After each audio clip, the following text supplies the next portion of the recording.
Sana message tu halaktabadda nungaittabadi farammi message tu delivery tawi asumna numitsimadi hokre sana su tumthakre mikabek tholakpada sana na phone adu set paikhatli aduga data on set tawi aduga WhatsApp ta changi Lakshmi gi message tu reply tawraklami madudagi sana na amuk message thajali nang Lakshmi natra aduga sana amuk tumthaki Sana tumba gole college sanaba loisili Mama chak thiraba le la charla thengini nangbo Hoi pungsu 9 minute tara chale thenglabani hoi adai ma manam namlagi se hoi ma phajana chalugo aisu nabo hoidamta chalukhige asi airam laga sanagi mama su chatki sana su haraubagi mino amaga loinana college da chalamki aduga college yobaga boinau ramki sanana boinau ngai khuo boinau na lao chelo thengi pungsi adre hoi ta adoi ta kori mathen charage kangse sari ado class angusla hoi ta changlase asumna class da changlaklami aduga jayanta amadi atombagi manakta famlami madudagi harauna sanana wari hori sanana ita ngarang di mi ama thengnabai wane jayantana kana mo thengnarage haisibo atombana natai chabadi thengnaramoi as yare hone ngarang WhatsApp group amadane Lakshmi kobi ama yarambai wanida nakandagi boinauna tapnari noibu class loiraga sanasida Satra satri taisu langbadagi ozana saungnari ozadana noi class e loiselase haibro adugamna langisibo mayamdo tumin laine ozadana makhatari class tawse hardi tumina leyo tumina ta question nangbadadi khumnoine namta kaisu kanadabada wathi orem yam tawno larik tamningdradi tamlono matam manglabane adu seru namana pagi mateng panglaga leyo handa kalanga di class tawroi Mayamdo tuminna adum lay adubu asumna class adu makha chathaki class loreba matungda sana amadi magi mamanaba ahunga makhong aduda famlami aduga wari makha amuk tarai jayantana musai wari do makha horodana sana su makhonga semaga wari makha tarai Lakshmi do aina personal do ina message thajileba adudagi Nakandagi atombana adudagi halaktraba natro ngai khoda warisi makha amta tarakige hoi makha tarose ado message ti thajileba ado khanano na hanglae adudi nangdi kai haina thajiluinoba aido sum bot kina malauragane sum hangjinbanida madi makha taraktraba taramdre khangde aina aisanani Nahan imanaba mana tanaba minglifam haibadune haikibane message halangadradi khangdine adudi data on tawraga yengudana hoi amuktabu yengene kana khangne message hala mademo sana phone adu data on tawse aduga WhatsApp ta yengi bye message hala mine kamaina leinone ai parke ko khange ado kailerege sumaino na hari Jayanta do kanna nokthori sana khuye magi waiside bit kaloiti oda amtadi hangdi hangningmani khangnaba leiba chalana mabunan haibadadi phone paide kaina adudi khangnaba leibrana hangziludana hoi yaina housingma online le amtabu hangjinge bye kanarebo khangnaba lei adum hairani ai khangeba yare oja yamna khangbrai bu yare ma message halakdri yare bungo oire atopa ma yengwa yare tanja aduda sana du changlami aduga sanana wari yamna nungaiba malida yam nungaiba nateda hoi ado bot kuidrabanina kharamata mateng pangbiyu ko Karan pamba atombani nakandagi faizilai hoi ado akhoi taw sanagi nupi mata haibiyudana masi ngauraga chatoreda sanasu mateng pangjilai phagina teta ꯑꯩꯅ ꯍꯥꯏꯕꯗꯣ ꯍꯥꯏꯔꯕ? ꯀꯥꯏꯗꯩꯅꯣ? ꯅꯪꯅ ꯑꯃꯃꯨꯛ ꯈꯟ ꯑꯩ ꯒ꯭ꯌꯥꯟ ꯇꯥꯗ꯭ꯔꯦ. ꯅꯁꯥꯅ ꯑꯣꯏꯅ ꯍꯥꯏꯖꯔꯣ꯫ ꯁꯅꯥ ꯃꯀꯣꯛ ꯑꯗꯨ ꯍꯣꯜꯂꯒ, ꯑꯁ ꯅꯪꯒꯤꯁꯤꯗꯤ ꯂꯨꯏꯍꯦ꯫ ꯁꯅꯥ ꯐꯝꯂꯝꯕꯗꯒꯤ ꯐꯨꯛ ꯍꯧꯒꯠꯂꯤ ꯑꯗꯨꯒ ꯍꯥꯏꯔꯛꯏ, ꯑꯗꯣ ꯏꯇꯥꯎꯁꯤꯡ ꯐꯝꯕꯤꯌꯣꯀꯣ, ꯑꯩꯁꯨ ꯑꯁꯣꯝꯗ ꯑꯝꯇ ꯆꯠꯂꯨꯈꯤꯒꯦ, ꯃꯤ ꯃꯌꯥꯝ ꯉꯥꯏ ꯂꯩꯔꯝꯃꯅꯤ꯫ ꯍꯣꯏ ꯏꯇꯥꯎ, ꯀꯥꯟꯅꯗꯦ, ꯀ꯭ꯂꯥꯁ ꯍꯧꯗꯣꯔꯦ ꯑꯃꯨꯛ, ꯌꯥꯎꯔꯨꯅꯕ ꯇꯧꯔꯁꯤꯔꯥ? ꯅꯪꯕꯨ ꯀ꯭ꯂꯥꯁꯀ ꯌꯥꯎꯅꯤꯡꯉꯤꯕ? ꯃꯇꯝꯗꯨꯗ ꯁꯅꯥ ꯍꯣꯏꯅ ꯐꯝꯂꯤꯕꯗꯨꯒꯤ ꯍꯦꯛ ꯑꯣꯄꯣꯖꯤꯠꯇ ꯅꯨꯄꯤ ꯈꯔ ꯂꯦꯞꯄ ꯑꯗꯨ ꯁꯅꯥꯅ ꯎꯔꯝꯈꯤ꯫ ꯃꯗꯨ ꯎꯕꯗ ꯁꯅꯥ ꯃꯃꯥꯟꯅꯕꯗꯗꯤ ꯍꯥꯏꯗ꯭ꯔꯦ, ꯑꯃꯃꯨꯛ ꯈꯟ ꯇꯧꯕ ꯃꯥꯜꯂꯅꯤ ꯈꯟꯕꯗꯒꯤ꯫ ꯑꯁꯨꯝꯅ ꯃꯇꯝꯗꯤ ꯁꯨꯝ ꯍꯧꯈꯤ꯫ ꯅꯣꯡꯃ ꯍꯧꯈꯤꯕꯅ ꯕꯣꯠꯁꯨ ꯈꯔ ꯀꯟꯁꯤꯜꯂꯛꯄ ꯃꯇꯝꯅꯤ꯫ ꯅꯣꯡꯃ ꯁꯅꯥꯅ ꯋꯥꯆꯞꯀꯤ ꯒ꯭ꯔꯨꯞꯇ ꯆꯪꯂꯨꯕ ꯃꯇꯝꯗ ꯏꯁꯩ ꯁꯛꯅꯁꯤ ꯍꯥꯏꯕ ꯒ꯭ꯔꯨꯞ ꯑꯃ ꯑꯦꯗ ꯇꯧꯔꯛꯂꯝꯃꯤ꯫ ꯑꯗꯨꯕꯨ ꯒ꯭ꯔꯨꯞ ꯑꯗꯨꯗ ꯀꯅꯥ ꯌꯥꯎꯏ ꯍꯥꯏꯅ ꯌꯦꯡꯕꯗ ꯃꯥꯅ ꯃꯃꯥꯡꯗ ꯎꯈꯤꯕ ꯃꯃꯥꯟꯅꯕꯁꯤꯡꯗ ꯍꯥꯏꯈꯤꯗꯕ ꯅꯨꯄꯤ ꯑꯗꯨ ꯒ꯭ꯔꯨꯞ ꯑꯗꯨꯗ ꯌꯥꯎꯔꯝꯈꯤ꯫ ꯃꯗꯨꯗꯒꯤ ꯁꯅꯥꯅ ꯄꯔꯁꯣꯅꯦꯜ ꯑꯣꯏꯅ ꯃꯦꯁꯦꯖ ꯊꯥꯖꯤꯜꯂꯝꯈꯤ꯫ ꯁꯅꯥꯅ, ꯍꯜꯂꯣ꯫ ꯃꯦꯁꯦꯖ ꯑꯗꯨ ꯏꯀꯥꯟ ꯀꯥꯟꯅꯗꯅ ꯅꯨꯄꯤꯗꯨꯅꯁꯨ ꯔꯤꯄ꯭ꯂꯥꯏ ꯍꯜꯂꯛꯏ, ꯍꯥꯏ꯫ ꯕꯣꯠꯁꯤꯕꯨ ꯀꯃꯥꯏꯅ ꯇꯧꯔꯤꯒꯦ? ꯕꯣꯠꯁꯦ ꯑꯩꯁꯨ ꯒ꯭ꯌꯥꯟ ꯇꯥꯗ꯭ꯔꯦꯗ ꯇꯧꯔꯤꯁꯦ꯫ ꯑꯣ, ꯑꯗꯣ ꯅꯪꯗꯤ ꯀꯔꯝꯕ ꯀꯦꯟꯗꯤꯗꯦꯠꯀꯤ ꯆꯦꯟꯒꯦ? ꯑꯩꯗꯤ GSꯀꯤ ꯑꯣꯏꯅ ꯆꯦꯜꯂꯦ, ꯑꯩꯈꯣꯏ ꯌꯨꯅꯤꯌꯟꯒꯤ꯫ ꯑꯣ, ꯀꯩ ꯌꯨꯅꯤꯌꯟꯅꯣ? ꯗꯦꯁꯥꯝꯅꯦ꯫ ꯑꯣ, ꯑꯗꯣ ꯅꯪꯗꯤ ꯀꯩ ꯃꯤꯡ ꯀꯧꯒꯦ? ꯑꯩꯒꯤ ꯃꯤꯡ ꯏꯆꯟ ꯀꯧꯋꯦ, ꯅꯪꯒꯤꯗꯤ? ꯑꯩꯒꯤꯗꯤ ꯁꯅꯥ ꯀꯧꯋꯦ꯫ ꯑꯗꯣ ꯀꯔꯤ ꯂꯝꯗꯩꯅꯣ? ꯑꯩꯗꯤ ꯅꯝꯕꯣꯜꯗꯩꯅꯦ꯫ ꯑꯣ, ꯑꯗꯣ ꯅꯪꯗꯤ ꯑꯣꯟꯂꯥꯏꯟ ꯑꯗꯨꯝ ꯂꯩꯕ꯭ꯔꯣ ꯋꯥꯆꯞꯁꯦ? ꯂꯩꯌꯦ꯫ ꯃꯌꯥꯝꯒ ꯃꯦꯁꯦꯖ ꯊꯥꯅꯕ, ꯃꯌꯥꯝꯒ ꯋꯥꯔꯤ ꯁꯥꯟꯅꯕ, ꯃꯌꯥꯝꯒ ꯂꯥꯡꯃꯤꯟꯅꯕꯁꯤꯅ ꯌꯥꯝꯅ ꯅꯨꯡꯉꯥꯏꯌꯦ꯫ ꯑꯣ, ꯑꯩꯗꯤ ꯀꯅꯥꯝꯇ ꯊꯥꯅꯗꯦ, ꯅꯪ ꯈꯛ ꯊꯥꯅꯔꯤꯅꯦ꯫ ꯀꯩꯒꯤ? ꯊꯥꯅꯅꯕ ꯃꯤ ꯂꯩꯇ꯭ꯔꯗꯤ ꯀꯅꯥꯗ ꯊꯥꯔꯨꯅꯦ? ꯆꯨꯝꯃꯤꯅꯦ ꯑꯗꯨꯁꯨ꯫ ꯑꯗꯣ ꯕꯣꯠꯁꯨ ꯀꯜꯂꯤ, ꯑꯝꯇ ꯊꯦꯡꯅꯕ ꯌꯥꯕꯖꯥꯠꯅꯤ, ꯁꯛꯁꯨ ꯈꯪꯅꯗ꯭ꯔꯦ꯫ ꯌꯥꯏꯌꯦ, ꯍꯌꯦꯡ ꯊꯦꯡꯅꯁꯦ꯫ ꯑꯗꯣ ꯃꯤ ꯃꯌꯥꯝꯒ ꯊꯦꯡꯅꯕꯗꯤ ꯇꯜꯂꯦ, ꯏꯀꯥꯏꯌꯦ꯫ ꯀꯔꯤꯒꯤ ꯏꯀꯥꯏꯅꯣꯍꯦ?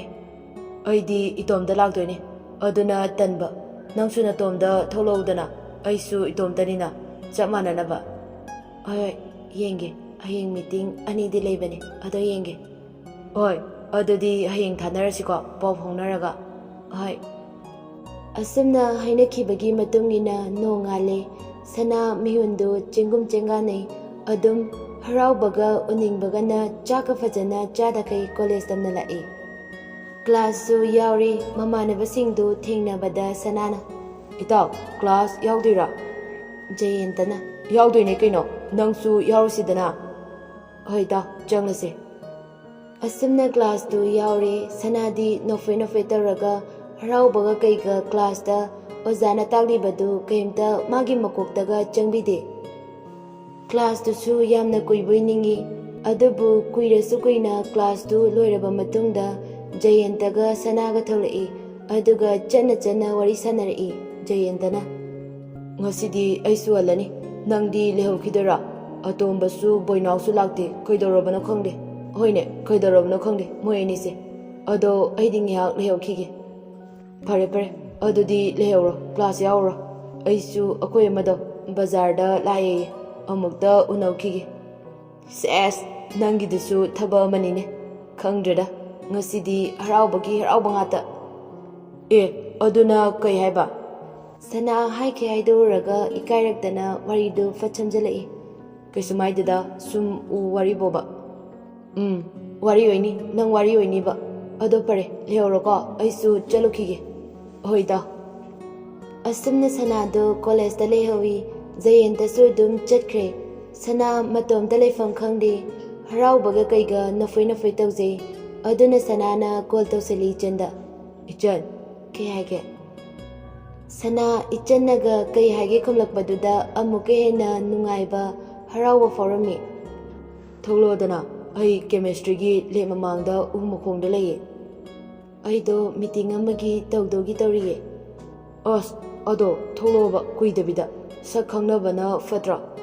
ꯍꯣꯏ, ꯌꯦꯡꯒꯦ, ꯉꯥꯏꯍꯥꯛ ꯉꯥꯏꯔꯝꯃꯣ, ꯑꯩ ꯊꯣꯛꯂꯛꯅꯕ ꯇꯧꯒꯦ꯫ ꯑꯗꯣ ꯉꯥꯏꯔꯝꯒꯦꯕ ꯉꯥꯏꯍꯥꯛ, ꯀꯨꯏꯗꯤ ꯀꯨꯏꯔꯛꯀꯅꯨꯀꯣ, ꯏꯇꯣꯝꯇꯅꯦꯕ꯫ ꯍꯣꯏ꯫ ꯑꯁꯨꯝꯅ ꯁꯅꯥ ꯏꯆꯟꯅ ꯊꯣꯛꯂꯛꯄ ꯉꯥꯏꯖꯩ꯫ koyeng yengi karomdagi lakadoino khangdi amuktasu thengnadri. Ichanadi sanasi amta udri adubu sananadi ichanbu ukhreyana. Aduna ichanna masak khangdadana chakhrajala kaina pangkhanda khanjay. Adubu sanana kochat chatuna leiringaiduda khanghaudana sanana ichanbu uzay. Ichanadi sanabu khangde maramdi college-nina mi adum leibanina. Matang aduda sanana ichanbu kausili. Somse ichan natra. Mane, ado nangna sanara. Mane, ado kari mathen jarake. Kangsu jare, ado nangdi. Aibodi iromboira male. Sanadi uniform do luna nana sete leiriba phibam aduda sana matomda pangide kaiba farai. Ado saksu khangnarabanina amuko na thenarase. Aisu meeting lehoy. Tanja aduda sanagi mamanaba Rojit kauba ama class loiraga tholakpada sana amadi chen makoy anikak lepaga wari sanarambadu bada Rojitna lana khankiduna asumnairai sanada.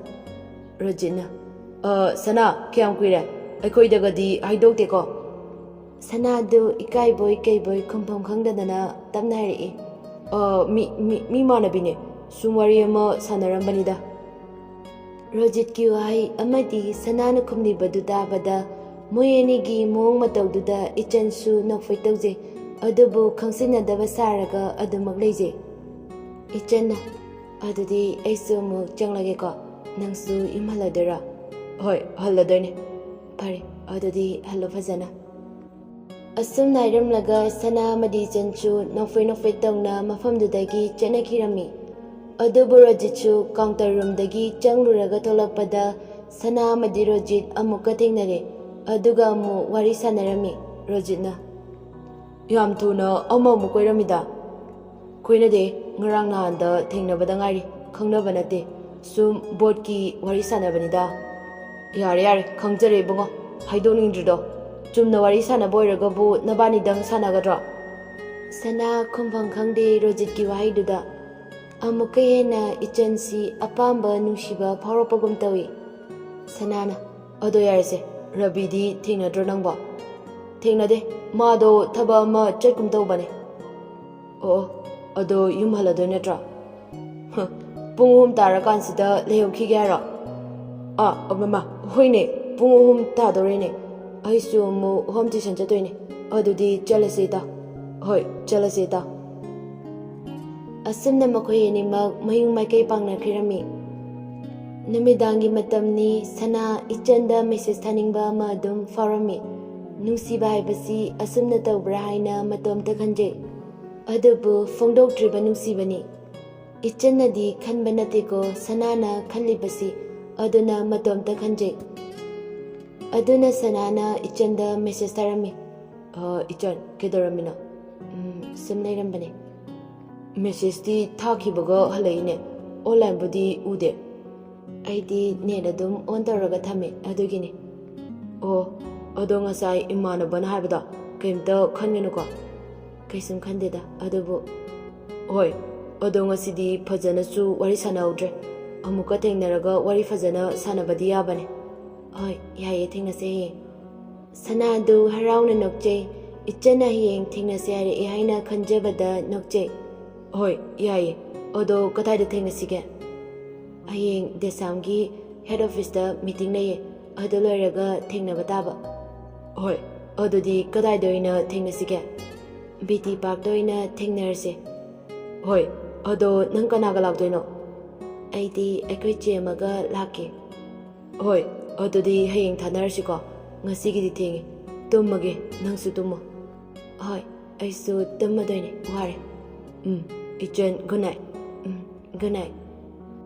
Asumna sana amadi ichansu tumnakre nongale college langnare sanasu ichansu adubu sanadi class yauri class yawaloiraga sanana jayentaga umakongda famlami aduga sanana harai. Bye. Ngasidi horen thaba mata chalusidana. Jayentana. Kadaidano? BT park tanida. Kaidobano nupiyu nabra. Hoi haitare. Lakshmi ra.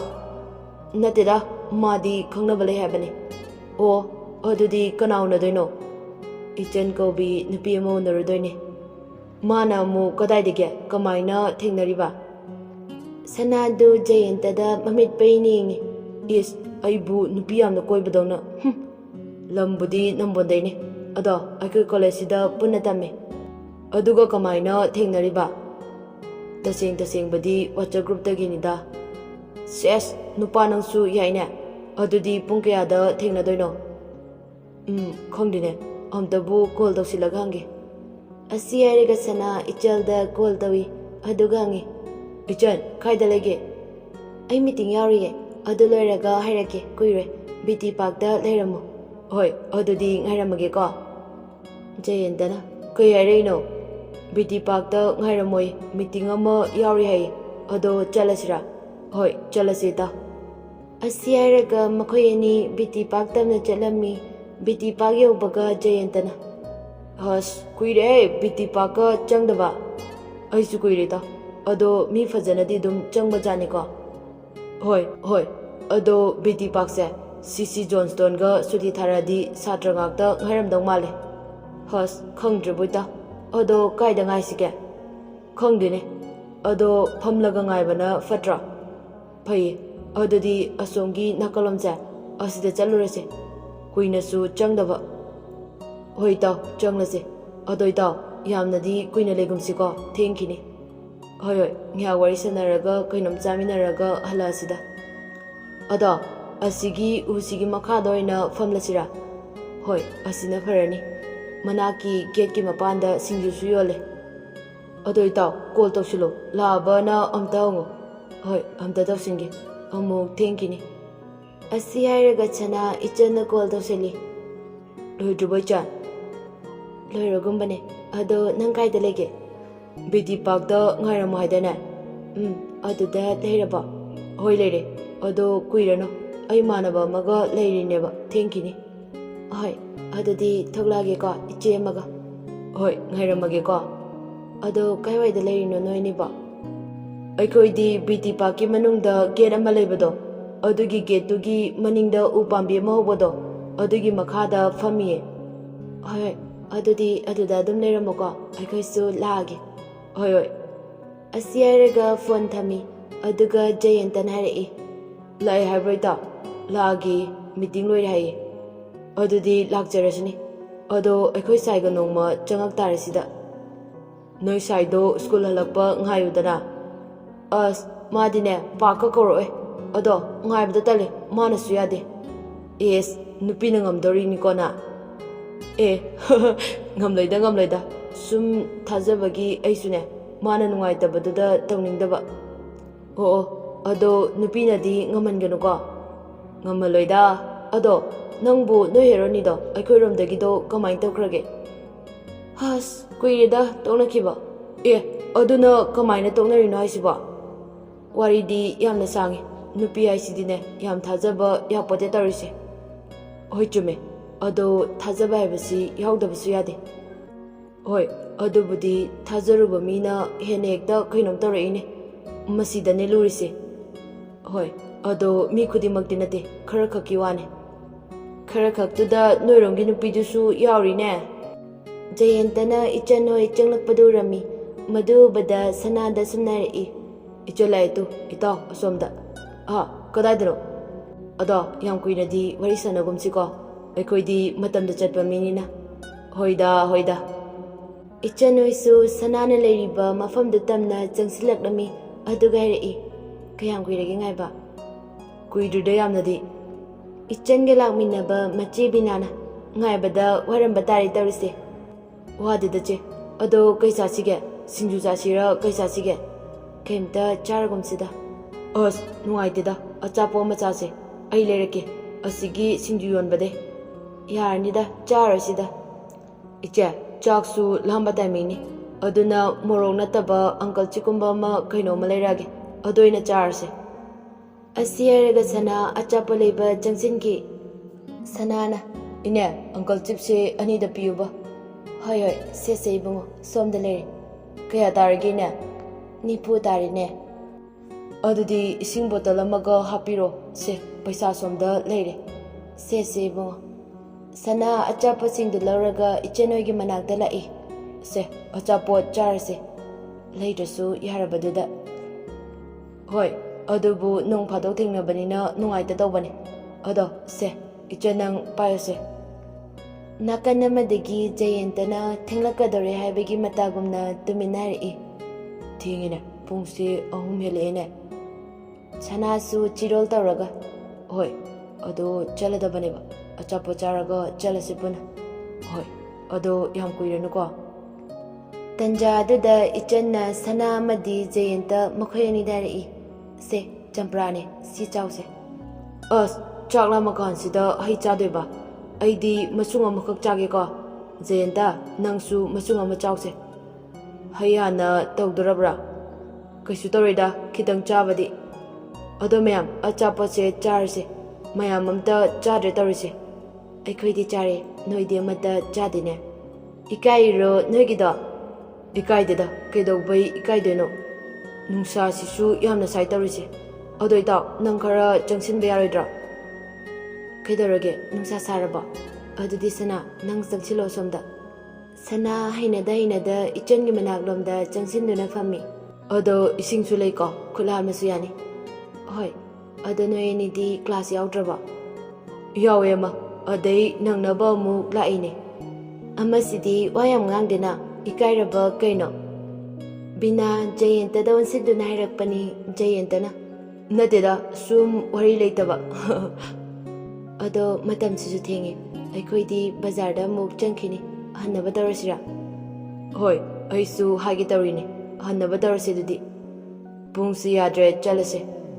ꯑꯗꯨꯗꯤ ꯐꯔꯦꯅꯦ ꯅꯣꯏ ꯑꯅꯤꯁꯨ ꯆꯠꯈ꯭ꯔꯣꯀꯣ ꯄꯨꯟꯅ ꯆꯠꯃꯤꯟꯅꯈ꯭ꯔꯁꯤ ꯀꯩꯅꯣ ꯕꯖꯥꯔ ꯁ꯭ꯋꯥꯏ ꯐꯥꯎꯕ ꯍꯣꯏ ꯆꯠꯂꯁꯤ ꯑꯗꯨꯗꯤ ꯑꯁꯤ ꯍꯥꯏꯔꯒ ꯃꯈꯣꯏ ꯃꯔꯤ ꯄꯨꯟꯅ ꯃꯇꯦꯛ ꯑꯃ ꯂꯥꯡꯃꯤꯟꯅꯔꯝꯃꯤ ꯃꯗꯨꯒꯤ ꯃꯇꯨꯡ ꯁꯅꯥ ꯃꯈꯣꯏ ꯑꯅꯤꯁꯨ ꯃꯈꯣꯏꯒꯤ ꯂꯝ ꯄꯥꯔꯀꯤꯡ ꯇꯟꯅ ꯍꯟꯅꯔꯛꯇꯨꯅ ꯃꯌꯨꯝꯗ ꯍꯟꯅꯔꯝꯈꯤ ꯅꯨꯃꯤꯗꯥꯡꯒꯤ ꯃꯇꯝꯅꯤ ꯁꯅꯥ ꯋꯥꯈꯜ ꯂꯩꯇꯥꯗꯦ ꯏꯆꯟꯒ ꯄꯥꯎ ꯑꯗꯨꯝ ꯐꯥꯎꯅꯅꯤꯡꯕ ꯐꯥꯎꯔꯛꯂꯝꯃꯤ ꯑꯗꯨꯅ ꯁꯅꯥꯅ ꯆꯥꯛ ꯇꯣꯛꯂꯕ ꯃꯇꯨꯡꯗ ꯇꯨꯝꯕ ꯆꯪꯂꯝꯗꯥꯏ ꯃꯇꯝꯗ ꯃꯦꯁꯦꯖ ꯊꯥꯖꯤꯜꯂꯤ ꯏꯆꯟꯗ ꯇꯨꯝꯃꯕꯣ ꯅꯪꯕꯣ ꯇꯨꯝꯗ꯭ꯔꯤꯌꯦ ꯑꯗꯣ ꯅꯪꯁꯦ ꯑꯣꯟꯂꯥꯏꯟ ꯌꯥꯝ ꯂꯩꯅ ꯀꯩꯗꯧꯔꯝꯃꯤꯅꯣ ꯐꯤ ꯁꯥꯒꯦ ꯇꯧꯔꯝꯕꯅꯦ ꯑꯗꯣ ꯃꯦꯁꯦꯖ ꯃꯦꯠꯄ ꯅꯨꯡꯉꯥꯏꯇꯦ ꯀꯣꯜ ꯑꯣꯏꯅ ꯇꯧꯔꯛꯑꯣ ꯁꯅꯥ ꯅꯣꯛꯐꯦ ꯇꯧꯔꯒ ꯍꯔꯥꯎꯕꯣꯏ ꯂꯥꯛꯄꯣꯏ ꯀꯣꯜ ꯇꯧꯁꯤꯜꯂꯤ ꯏꯆꯟ ꯀꯩ ꯍꯥꯏꯒꯦ ꯑꯁꯨꯝꯅ ꯏꯆꯟꯅ ꯀꯩ ꯍꯥꯏꯒꯦ ꯍꯥꯏꯔꯛꯄꯗꯨꯗꯅꯤ ꯍꯦꯟꯅ ꯍꯔꯥꯎꯕ ꯅꯨꯡꯉꯥꯏꯕ ꯅꯨꯡꯁꯤꯕ ꯑꯃꯗꯤ ꯑꯗꯨꯝ ꯐꯥꯎꯏ ꯑꯗꯨꯕꯨ ꯀꯔꯝꯕ ꯃꯇꯝꯗ ꯐꯣꯡꯗꯣꯛꯀꯅꯤ